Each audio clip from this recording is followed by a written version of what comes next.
Esta semana meditaba en un versículo que hace tiempos atrás me marcó y es algo que Dios me viene hablando hace mucho tiempo sobre esa generación, sobre que Dios, porque hablamos ahora de orar para que Dios levante personas, y mi oración es eso, que Dios levante profetas en una generación difícil. Una generación, un tiempo complicado, un tiempo difícil. Y quería comenzar con 1 Corintios 2:4, que Pablo hablaba, ¿no? Que ni palabra ni predicación fue con palabras persuasivas de humana sabiduría, sino con demostración del Espíritu y de poder. Pablo no venía a traer una discusión, no venía a tratar de convencer a los filósofos. En la época de Pablo pues había muchos filósofos, y de los importantes que conocemos hoy. Él no se fue a Atenas a discutir una nueva filosofía y a debatir la filosofía y tratar de expandir su sabiduría que tenían. Sino que dice, no he venido a eso, yo vine a demostrar que el Evangelio de Dios es un Evangelio de poder, es un Evangelio que tiene el poder del Espíritu Santo, y eso trataba de mostrar. Hablaba con mi esposa esa semana de que estamos pidiendo a Dios que Dios levante nuevos Samuel en esta generación, niños que profetizan, que esté involucrado en las misiones, como esta semana compartió mi esposa en el chat, que se involucren. Y yo sé que la ideología que está, la ideología queer, que ellos llaman, o woke, como quieran decir, está cada vez más metida en todas las cosas Disney, ni te digo, y Nickelodeon y todo eso, cada vez peor. Pero no venimos aquí a discutir con ellos cuál es la mejor filosofía que debemos tirar a nuestros hijos. Debemos mostrar el poder de Dios, el Espíritu Santo, que no es una religión. Si planteamos a esa generación una religión más, ellos van a decir, bueno, ya hay tantas otras. No venimos a presentar una religión a ese lugar, a esa generación. Venimos a mostrar que hay un evangelio poderoso. No queremos vivir como religiosos en ese lugar. Tenemos que comenzar a vivir lo sobrenatural de Dios. Dios nos está llamando a vivir lo sobrenatural. Dice, he venido no con palabras persuasivas, no vine a discutir, no vine a mostrar mi sabiduría. Yo vine a mostrar el poder de Dios en ese lugar. Y me hizo pensar en un personaje que se llama Ana, pero no es la mamá de Samuel. O sea, como pastor, hay otra Ana, sí, hay otra Ana en la Biblia. Lucas 2, 36 a 38, vamos a estar viendo la historia de una mujer que profetizó en tiempos difíciles, tiempos complicados. Y vamos a hablar un poquito de los tiempos que ella vivía, pero vamos a leer el versículo primero, Lucas 12, 36 a 38. Estaba también allí la profetisa Ana, hija de Fanuel, de la tribu de Aser. Ella era de edad avanzada, pues había vivido con su marido 7 años desde su matrimonio, y había quedado como viuda hasta 84 años. No se apartaba del templo, sirviendo con ayunos y oraciones de noche y de día. Y en la misma hora acudió al templo y daba gracias a Dios, y hablaba del niño a todos los que esperaban la redención de Jerusalén. Esa mujer, junto con un otro personaje que también vivió en Simeón, que cuando fue a llevar al niño al templo, pues estaba allí. Y esa mujer no se lo perdió. A veces yo hago un contraste con Tomás, ¿no? Que vino el Señor Jesús, descendió el Espíritu Santo, les dio el Espíritu Santo a los discípulos, allí los fortaleció, y fue una reunión tremenda. Estaban reunidos y se presentó el mismo Jesús allí, cruzó las paredes y estaba allí, dijo, pase con ustedes, pero ahí faltaba Tomás. ¿Y dónde estaba Tomás? que debería estar justo en ese lugar, en ese momento de la reunión, que estaban reunidos los apóstoles. Bueno, eran discípulos en ese momento todavía, estaba allí, y Tomás no estaba. A veces pasa con nosotros, el día que decidimos no ir a la iglesia es el día que desciende la presencia de Dios y sanan las personas y tú dices, ay, que yo sigo con mi dolor todavía aquí, pero hubiera ido, hubiera estado, y Ana pasa al contrario, dice que no se apartaba del templo. Esa mujer tenía algo que dice, allí yo voy a estar hasta que vea la redención de Jerusalén. Era una profetisa que estaba en un tiempo difícil. Muchas veces las personas dicen, bueno, en el tiempo de Jesús la cosa era más fácil. No era más fácil. Esa gente vivía en un lugar que estaba invadido por un otro país. Vivía subjugado por una nación extranjera que les dominaba y les ponía impuestos altísimos. Y estaba viviendo una injusticia social, política. Estaban en una situación que no tenían casi nada, y los pocos que tenían se los quitaba el imperio romano. En el sacerdocio había algo que no podía ver. Había dos sumos sacerdotes. El sacerdocio se había corrompido. El que representaba a Dios y las cosas de Dios se había corrompido.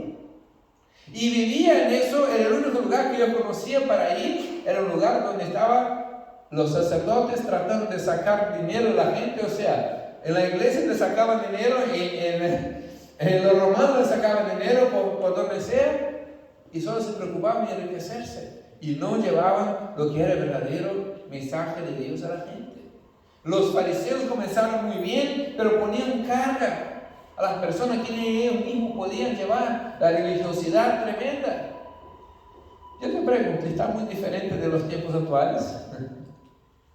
Los países están ahí todos endeudados con el FMI. Estamos allí que los impuestos que suben día tras día, que las injusticias sociales que vivimos, que las guerras, que ahora COVID, que vino ahora la inflación. Estamos viviendo tiempos difíciles. ¿Cómo debemos profetizar en ese tiempo de hoy?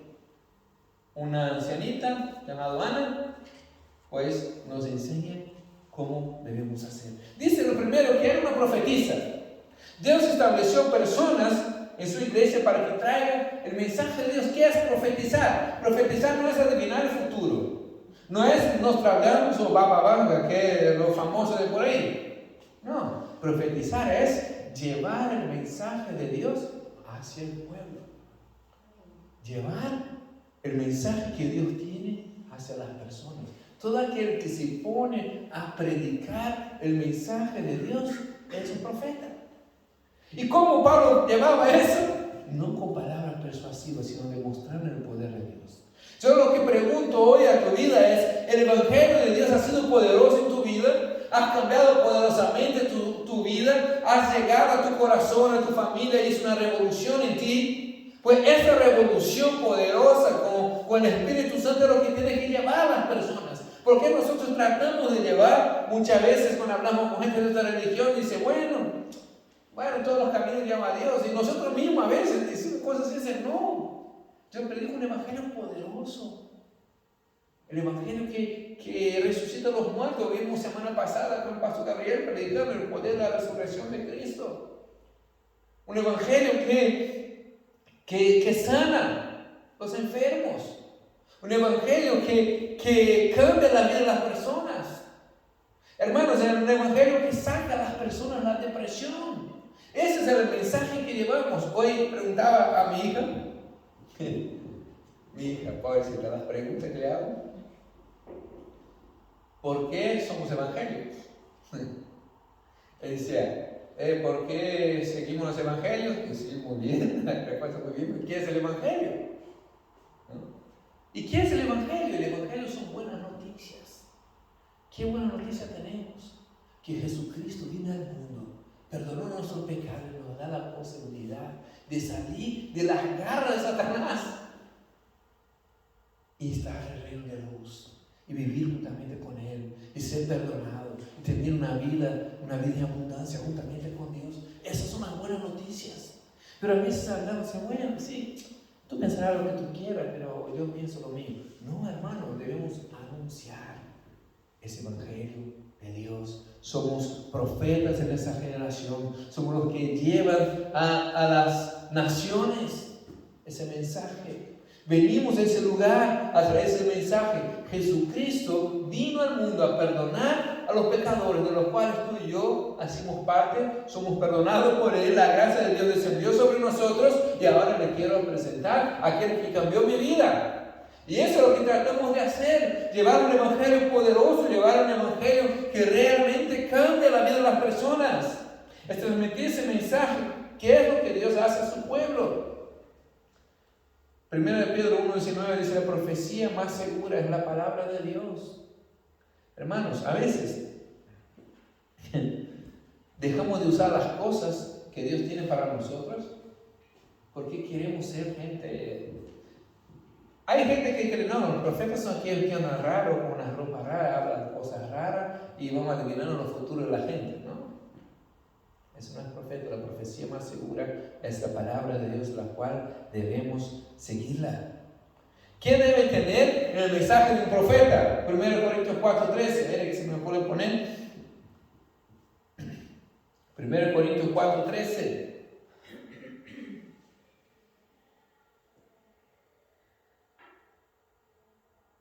Eso no es. Pero el que profetiza habla a los hombres para edificación, exhortación y consolación. Será el 2 Corintios. El que profetiza habla a los hombres para edificación, exhortación y consolación. Edificar la vida de las personas que nos escuchan, debemos edificar. Debemos traer palabras. Pero, hermano, pero no estoy profetizando ahora. No, hermano, nuestra palabra tiene que ser siempre de edificación. Por eso debemos abandonar la queja, los chismes, las intrigas, las cosas que hay en nuestras vidas todavía, que a veces usamos nuestras bocas todavía para dañar a los demás. Lo que salga de nuestra boca como profetas de Dios en esa generación sea de edificación. Ay, que me enfadéis. No, hermano. El Espíritu de Dios es el Espíritu de poder, amor y dominio propio. Domina tu lengua. Habla de edificación. Edifica. Debe exhortar a vivir una vida piadosa con Dios. Nosotros llamamos a esa generación a vivir una vida piadosa junto con Dios. A vivir una vida que agrada a Dios. Pero también debemos traer consuelo y ánimos. Todos aquellos que necesitan, hermanos. Estaba mirando otro día que en Brasil la pastilla más vendida son los antidepresivos. Los antidepresivos es lo más vendido que el paracetamol y el ibuprofeno. Son los antidepresivos. Esa sociedad, ahora tenemos ese problema. Y nada, que yo soy cristiano, a mí no me pasa, hermano. A veces se nos pasa a nosotros. A Elías se le pasó. Un profeta de Dios y también tuvo problemas con eso. No nos hagamos los fuertes. A veces necesitamos una palabra de consuelo entre nosotros también. A veces la presión que tenemos de ser siempre perfectos, sonrientes y amables nos juega una mala pasada. Debemos traer toda nuestra ansiedad delante de Dios. Y muchas veces me ha pasado a mí. Yo he tenido crisis de ansiedad, he tenido principios de burnout, he tenido cosas que he vivido en mi propia vida, que gracias al Señor alguien llegó con una palabra de ánimo y me animó. A veces nos desanimamos. El profeta es aquel que habla también para consolación, consuela. Trae consuelo a todos aquellos que están dolidos. Esos son los filtros bíblicos para traer palabras. Pablo decía, ojalá que todos profeticen. El profeta no es una persona especial que va a venir vestido con ropas raras, no. Ojalá que todos profeticen. Queremos que toda la iglesia profetice. Por eso es importantísimo, le estoy insistiendo una y otra vez en el chat que tenemos, que hagamos los devocionales que estoy proponiendo a ustedes. Ahora voy a comenzar con ustedes también por vía Zoom, eso es nuevo, un anuncio. ¿Cómo se llama? Un estudio, es una conferencia de 7 clases de cómo escuchar a Dios. Es muy importante escuchar a Dios porque para llevar el mensaje de Dios debo aprender a escucharlo, ¿no? ¿Cómo escuchar a la voz de Dios? Es lo que se pregunta muchas veces. Debemos aprender, hermanos, a escuchar esa voz de Dios que nos guíe y que quiere hablar a la gente. Muchas veces me pregunto eso, ¿no? Si nosotros nos podemos como los representantes de Dios para hablar con la gente, lo primero que tenemos que aprender es escuchar lo que Dios quiere hablar, ¿no? Básicamente que si somos los representantes de Dios para hablar con las personas, tenemos que aprender a escuchar qué quiere hablar Dios a las personas que nos rodean. Por eso es tan importante aprender a escuchar a Dios y profetizar en nuestro tiempo. Pero aquí vamos a la persona, Ana. El nombre de Ana significa llena de gracia. Llena de gracia. La iglesia del Señor, siempre cuando en la Biblia está representando una mujer, representa a la iglesia, es una de las características para interpretar la palabra de Dios, es cuando la iglesia del Señor está llena de gracia. Y la iglesia de Dios tiene que estar llena de gracia, por supuesto. Dios derramó su gracia sobre nosotros. Los que son católicos más antiguos tienen el Ave María, ¿se acuerdan? Ave María, gracia plena, Dominus tecum. Gracia plena, está llena de gracia. Pero no es que tenía mucha gracia para dar, no. Que había recibido mucha gracia de parte de Dios por haber sido escogida para ser la madre de nuestro Salvador. Y así también la iglesia está llena de la gracia de Dios, porque sin la gracia de Dios ni siquiera somos salvos. Somos salvos por gracia. Y la gracia es dar aquello que uno no merece. Todo lo que tenemos en la vida del Señor fue algo que el Señor nos dio sin que mereciéramos. Hermanos, si estoy hoy trayendo un charco de agua fría sobre ti, que te creías que merecías mucho, no. Al contrario, Dios nos alcanzó por su gracia. Y ese es el mensaje que llevamos a todos aquellos que no conocen al Señor. La gracia de Dios alcanza a todos aquellos que incluso... Hoy comentábamos de la historia de la familia de Charles, que estuvo aquí hace poco, el esposo de Eunice, el indio. Entonces hablaba que su abuelo era uno del templo, era un sacerdote del templo de los hindús. Y ese hombre, pues, siempre se ponía a perseguir a los cristianos que iban al mercado, se ponía a perseguir, les tiraba piedra y le iba ahí y tal. Y un día él resolvió a seguir a ellos a ver dónde se reunían ellos, porque iba al mercado, porque la gente se iba a un lugar. Y cuando llega a aquel lugar, se encuentra que estaba orando por él. Señor, bendice la vida de aquel joven que nos persigue en el mercado, y bendícelo, Señor, y tráele. Y él dice, ¿y esa gente que yo les hago tanto daño? Me están orando por mí, y me están bendiciendo, y están pidiendo a su Dios que me bendiga. En ese día paró para escuchar, y la gracia de Dios vino sobre la vida de aquel hombre. Aún aquellos que nos persiguen, hermano, es importante, por eso Jesús dijo, orad por lo que nos persigue a ustedes. Aún por aquellos que nos hicieron daño, la gracia de Dios también es para aquellos. Yo muchas veces he hablado que no seamos como Jonás, que quería juicio sobre Nínive, no. Oremos por aquellos que nos persiguen también, para que la gracia de Dios alcance sus vidas. La gracia de Dios, por la gracia de Dios debemos hacer milagros en esa generación. ¿Por qué? Para algunos funciona y para otros no. Dios no tiene escogidos, Dios no tiene hijos predilectos, Dios tiene íntimos. Aquellos que quieran acercarse a Él en intimidad, Dios derrama su gracia, su poder. Su gracia nos redimió.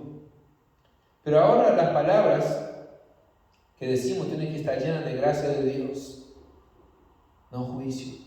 A veces la iglesia se pone en plan de juzgar. No es tiempo de juicio todavía. La iglesia estamos viviendo el tiempo de la gracia. Ese día, hoy es el día que llevemos el mensaje de gracia hacia alguien, no juicio. Queremos que esa persona sea salva. Pero otra cosa que decía Diana, que no se apartaba del templo.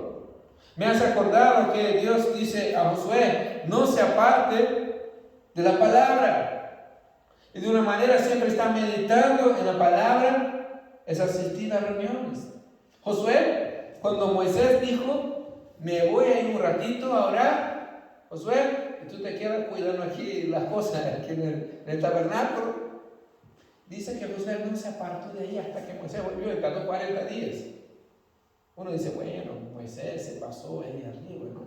No sé si alguien le llevaba algo de comer allí, no sé. Pero dice que no se apartó de allí todos los días. Cuando Elías iba a ser llevado al cielo, Eliseo preguntó, ¿qué quieres de Dios? Dice, le quiero la porción doble de lo que tienes tú. Dice, pues si me veas, en el momento que se me lleve, eso te será acontecerá contigo. Y dice que Eliseo no se apartaba de Elías en ningún momento. Bueno, ¿dónde va? Allá, voy también. Y dice, oye, váyame a comprar un poco de pan. No. Me quedo contigo porque a lo mejor me voy y me lo perdí. Y dice que Ana no se apartaba del templo del Señor. Hermano, siempre que entra por esa puerta, siempre que viene a una reunión, viene con la expectativa que el Espíritu Santo va a hacer algo en tu vida, que el Espíritu Santo va a tocar su corazón, que el Espíritu Santo sigue siendo poderoso para hacer una obra, un milagro, va a abrir puertas, va a traer prosperidad, va a traer sanidad sobre tu vida y sobre tu corazón, va a impactar la vida de sus familiares. Venga con esa convicción, adora al Señor con todo lo que tenga en su corazón, con todas las ganas, con todas las fuerzas. No se trata, yo hablaba aquí antes de la cantidad de instrumentos o de músicos que tenemos. Se trata del corazón, de que venimos delante de Dios al templo y no nos apartamos. El templo aquí es representado por la presencia de Dios. Ya sabemos que el nuevo templo está construido, que somos nosotros. Ahora el Espíritu de Dios mora en nosotros. El Espíritu Santo ya no habita más en lugares hechos por manos. Dice que el Espíritu de Dios habita en nuestros corazones. Entonces uno dice, bueno, entonces yo estoy siempre conmigo, entonces estoy siempre en el templo, ¿no? No, hermanos. Aquí dice, no se apartaba de la presencia de Dios. ¿Sabe? Una tristeza es que la parábola del hijo pródigo muchas veces no tiene que ver con aquellos que se fueron y se metieron con las drogas y la prostitución y eso. Muchas veces nos vamos de la presencia del Padre en nuestro corazón. A veces estamos aquí dentro físicamente, pero nuestro corazón está lejos de Dios. A veces es necesario que tomamos el camino de vuelta al Señor y decir, Señor, hoy quiero volver. A veces estamos comiendo algarrobas de ese mundo como un banquete del Padre, esperando nuestras vidas día tras día. El Señor dice que yo llamo a la puerta, el que abrir y yo entraré y cenaré con Él. El Señor Jesús toca su puerta día tras día y quiere tener intimidad contigo. Él no quiere que sigas con las algarrobas, quiere que vuelvas a su presencia y disfrute de la presencia de Dios. ¿Sabe qué? El plan de Dios, el plan de la Biblia, lo que se resume en la Biblia. Dios quiere restaurar la comunión que tenía con el hombre y la mujer en el jardín del Edén.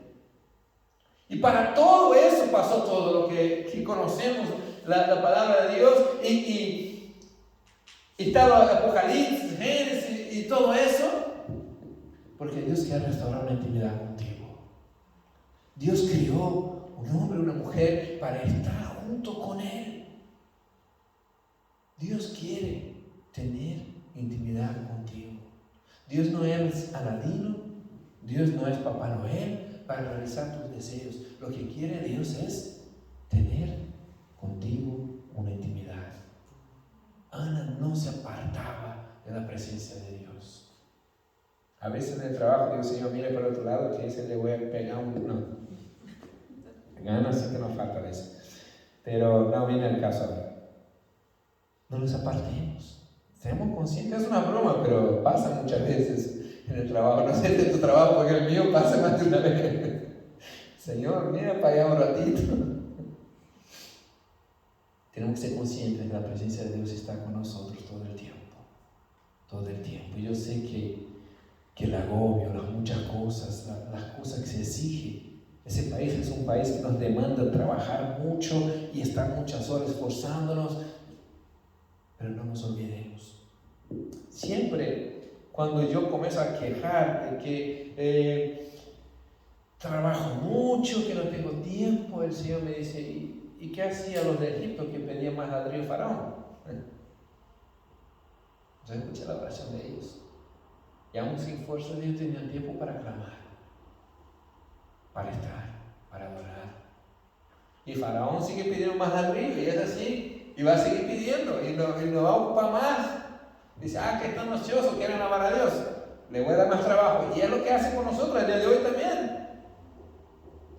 Pero aún así nuestro corazón debe estar dispuesto a alabar y adorar, aunque estemos como Pablo y Silas en una cárcel con nuestros pies atados y diciendo, Señor, te alabo a donde sea, en el calabozo más oscuro que haya, yo te voy a alabar, Señor, aunque esté donde esté, yo te voy a alabar, aunque viva la situación que sea, te voy a alabar con todo mi corazón. Y eso es que significa no apartarse del templo, no apartar la alabanza de nuestro corazón, no apartar la presencia de Dios de nuestras vidas. Es en la presencia de Dios que vamos siendo transformados a la imagen de Dios. Dios comenzó una obra en nuestra vida y la va a acabar, pero debemos estar delante de Él día tras día. Me hace acordar cuando Isaías fue tocado por una brasa del altar. Siempre me he preguntado, ¿por qué le quemó la lengua a Isaías, no? ¿Será que era en la lengua que Isaías pecaba? ¿No? ¿Por qué él se acordó? Ay, Señor, yo soy hombre de labios impuros. Primero él vio la gloria de Dios, después se acordó de él mismo, ¿no? Dice, ay, Señor, la verdad que he hablado de más. He estado hablando cosas que no debía. Y Dios dice, no pasa nada, yo te limpio. A lo mejor Dios tiene que limpiar nuestros ojos en nuestro caso.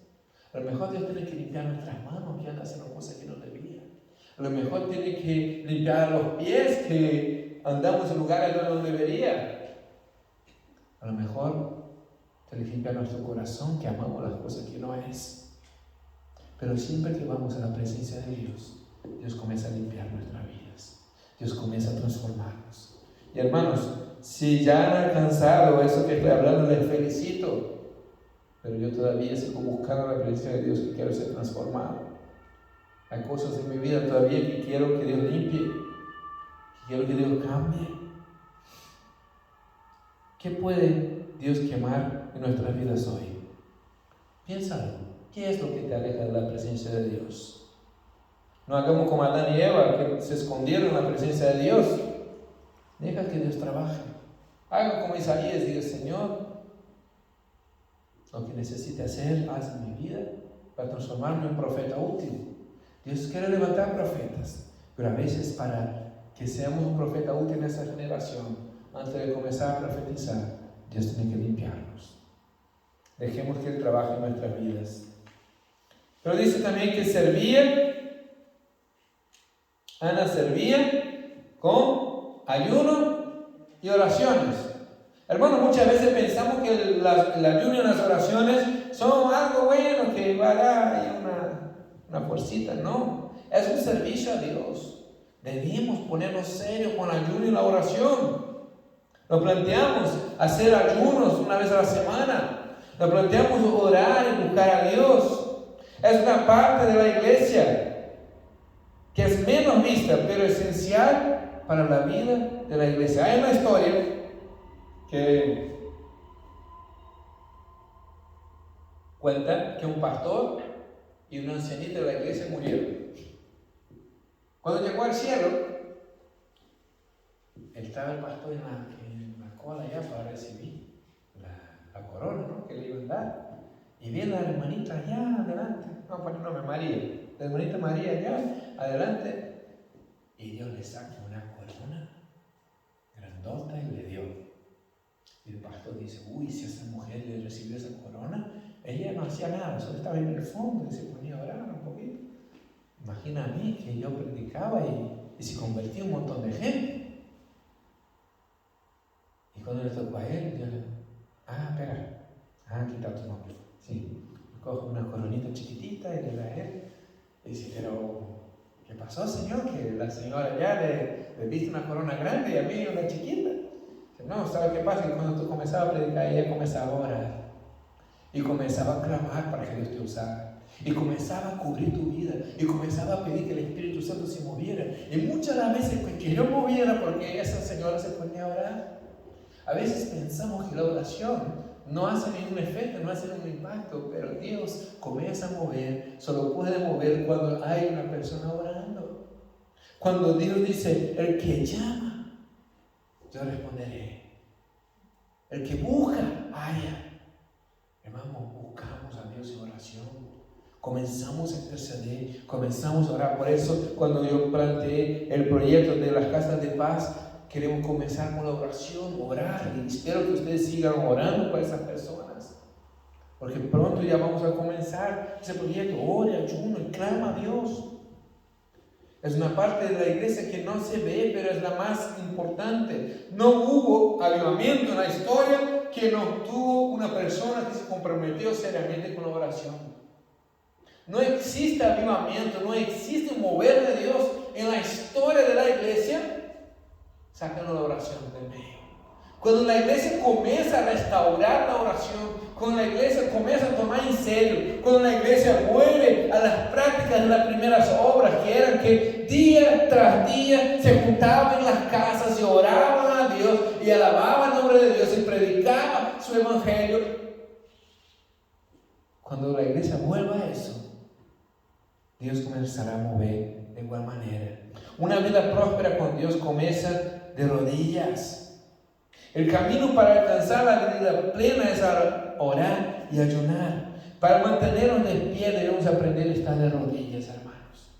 ¿Sabe? El enemigo va a venir una y otra vez detrás de nuestras vidas y va a intentar de todas las maneras sacarnos de la presencia de Dios, del plan de Dios, de la voluntad de Dios, día tras día, de la iglesia que Dios te ha sembrado, del matrimonio que Dios te puso, de ser una bendición para sus hijos y de obedecer a sus padres. El enemigo va a poner siempre una excusa para que tú no hagas lo que Dios espera de ti. Para mantenerse de pie firme en el propósito que Dios te puso a ti, debemos retomar la oración en serio en nuestras vidas. Pero también habla de ayuno. Qué difícil el día de hoy hablar de eso. Hoy en día la gente te acepta hacer el ayuno 18-6, como era, ¿no? El ayuno intermitente, el ayuno no sé qué. Y para adelgazar está bien. Pero un día que tú lo hagas para buscar a Dios, no, qué religioso que eres. Que tú necesitas comer, hombre, que eso es. Pero la gente lo hace. Estoy seguro que en el trabajo de ustedes escucharon más de una persona que hace eso del ayuno intermitente, ¿verdad? Bueno, pero para ayunar para Dios es siempre una dificultad. Incluso usted mismo, si te habla de hacer eso, ¿cuántos kilos va a perder? Sí, entonces me lo hago. Pero dice, hermano, vamos a ayunar para que el evangelio de Dios se extienda en ese lugar. Dice, no, pastor, ¿cómo qué? ¿Qué religioso quiere? Así somos. Debemos practicar el ayuno. Qué difícil es eso. Jesús dijo que cuando ayunen o hagan la otra cosa, o sea, Jesús suponía que hacemos el ayuno. El ayuno es bueno para el cuerpo y para el espíritu. Dejas algo vital para ti para buscar a Dios. Fortalece el espíritu. Fortalece el espíritu. Debemos buscar a Dios. Y por último, ya daba gracias a Dios por el niño Ana. Hermanos, seamos agradecidos a Dios por su hijo. ¿Cuántas veces agradeciste a Dios por al enviado Jesucristo? Piensa en eso. ¿Cuántas veces, si el Señor no hubiera venido no bajara de su trono para salvarme, estaría yo perdido? Estaría yo perdido. Alguna vez nos olvidamos del gran regalo que fue para nuestras vidas. Actuamos como si fuese un derecho o un regalo tenerlo. ¿Usted cree que por venir a ese salón cada domingo tiene derecho a algo? El único derecho que tenemos fue que Cristo Jesús conquistó en la cruz por nosotros y nos regaló por gracia. Agradece a Dios.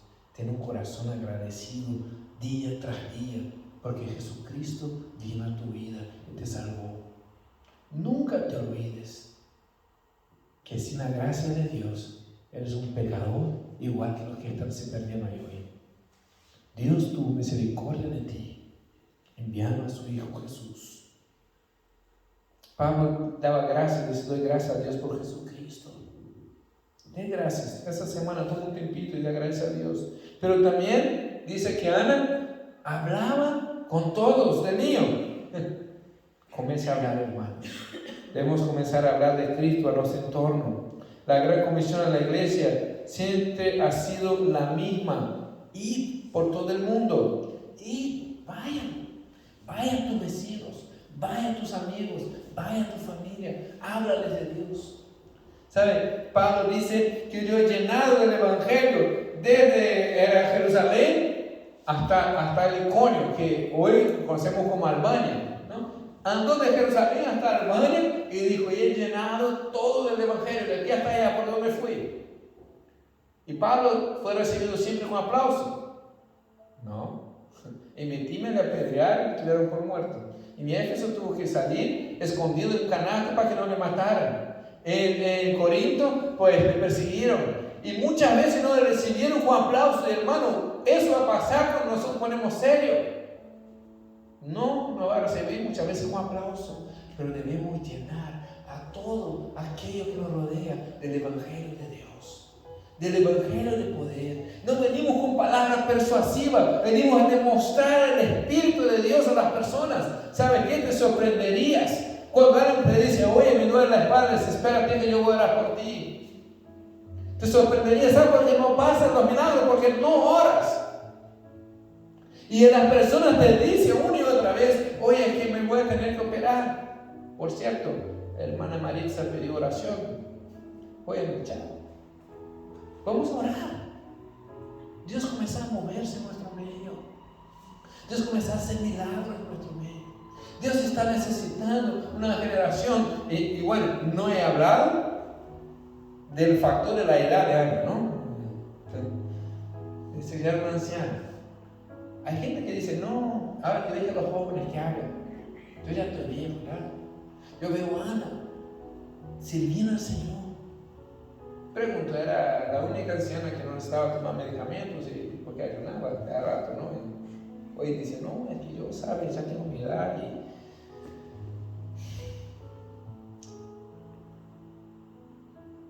Caleb, con 80 años, se dispuso a conquistar un monte.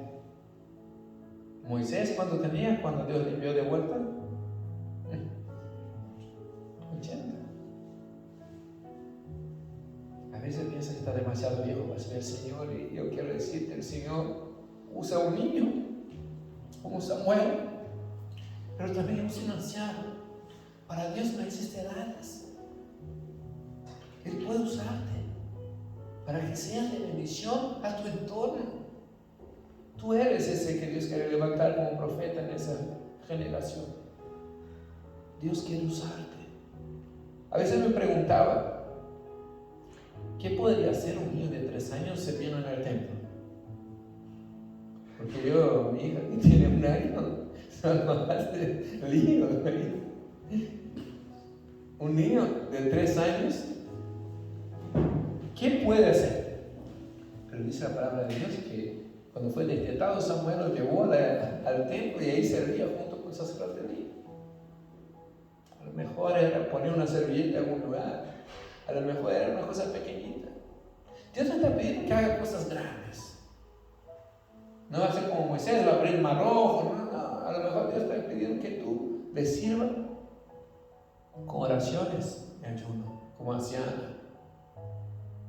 Pero una historia del Evangelio de Jesús. El evangelista tuvo el detalle de poner el nombre de esa persona, de esa ancianita, que no se apartó de la presencia de Dios y quería profetizar la venida del Señor. ¿Sabe qué? Dios le permitió ver. A lo mejor cuando comiences a actuar en tu vida con oraciones, con ayunos, profetizando, llevando la palabra de Dios a tu entorno, Dios te va a permitir ver también los milagros de Él. No anunciamos palabras persuasivas. No te pongas a discutir con nadie de filosofía. ¿Sabe qué? Te va a ganar, sabe más de filosofía que tú. Demuéstrales el poder de Dios. Demuéstrales. Cuando Dios comienza a actuar, se caen todos los argumentos. Se caen. Así que pedimos a Dios que levante muchas alas en nuestro medio. Levante una generación de profetas, ancianitos, niños, para que sean hombres, mujeres. Dios está esperando que su pueblo se levante y que le adore, que le sirva, que le busque.